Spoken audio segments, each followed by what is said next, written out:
વિડીયોમાં જોઈ લેજો. ભગવદ ગીતા કહે છે જ્યારે મન અશાંત થાય ત્યારે સાચું યુદ્ધ અંદર જ જન્મે છે અને એ યુદ્ધ જીતવાનો માર્ગ પણ આપણું મન જ બતાવે છે.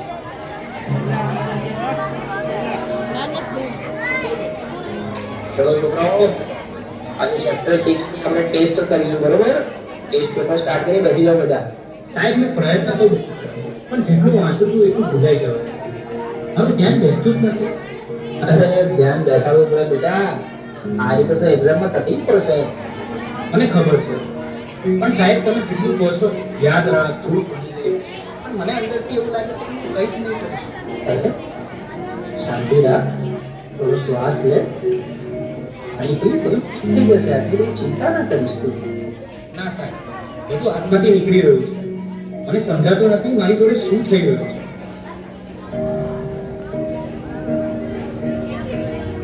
તું ક્યારે વાતની સિરિયસલી લેતો જ નથી. દરેક વાતનો મજાક હું તારી સાથે હંમેશા ફસાઈ જાઉં છું. અરે પણ હું શું બોલ્યો? હવે આપણે સામાન્ય વાત તો કરતા હતા. તને આ બધું ઉશ્કે અને મજાક લાગે છે, પણ જે વસ્તુ મને નથી ગમતી એને પણ તું મજાક નથી. હવે સહન નથી. અરે આટલી નાની વાતમાં આટલું તું રિએક્ટ કેમ કરાય છે? આજે તું દજીને ક્લિયર કરી દો. શું થયું? મને પોતે જ સમજાતું નથી. બસ મારું મગજ હવે ચાલતું નથી. મને યાર થોડો સમય એકલો રહેવા. બેટા, સ્કૂલમાંથી આવી ગયો? ખાવાનું રેડી થયો? ચાલ પેલા ખાઈ લે, પછી તું રિવિઝન કરી લે. બસ તું એ વિચારવાનું બંધ કરો. હા, દરેક વાતમાં તમે ભણવાનું કેમ વાત કરો? એના સિવાય બીજી કઈ વાત જ નથી હોતી તમારી પાસે. અરે એમાં હું ખોટું શું બોલી? હું તો તને ફક્ત મદદ કરવાની કોશિશ કરી રહી છું. મદદ કે પ્રેશર? હું સવારે ઉઠું ત્યારથી રાત સુધી મારી ઉપર બસ કામ કામ કામ. અરે મને શ્વાસ તો લેવા દો. મને તો આવું કેવી ના લાગે કે તમે આવું લાગે છે. ઠીક તો છે ને? મને ખબર નથી. મારે હમણાં કોઈની સાથે વાત નથી કરવી.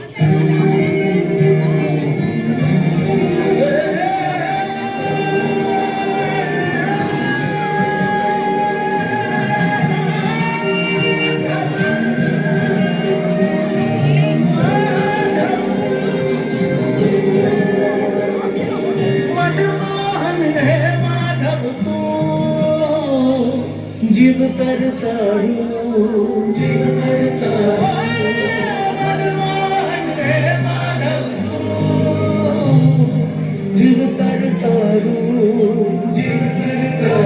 તારા માર્ગનો એક પ્રવાસી હું, મારી નદીનો તું સાગર,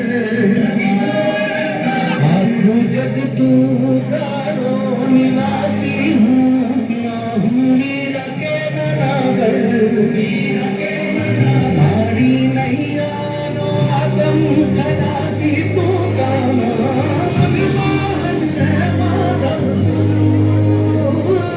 જીવ તરતારું જીવ તરતારું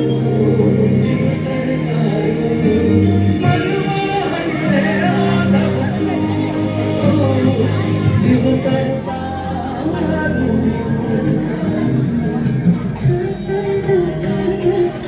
હવે તો એવું લાગે છે કે કોઈ મદદ કરવાની નથી. ભગવાન પણ નહીં. આ બધું હું એકલો જ ભોગવી રહ્યો છું અને અંદરથી પણ તૂટી રહ્યો છું.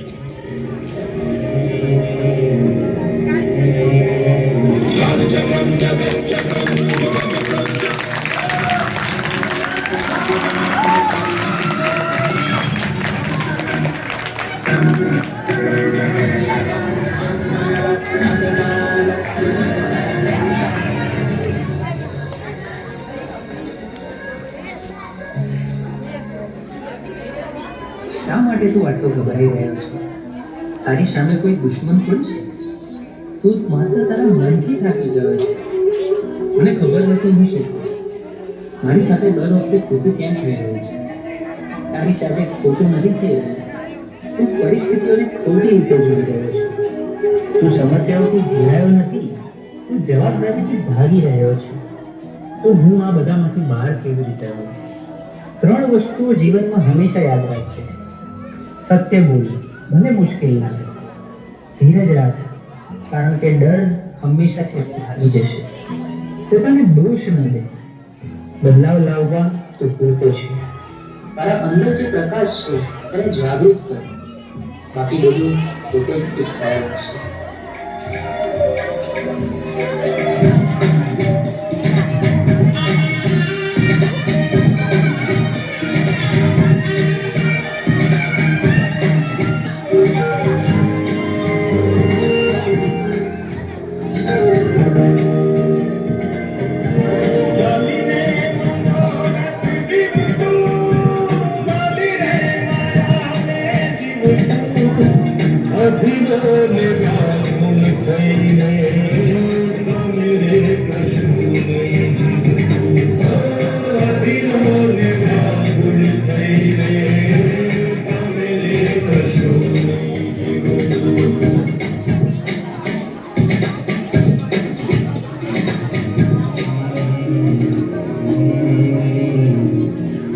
બહાર કંઈ ખોટું નથી, રસ્તો તો અંદર જ હતો.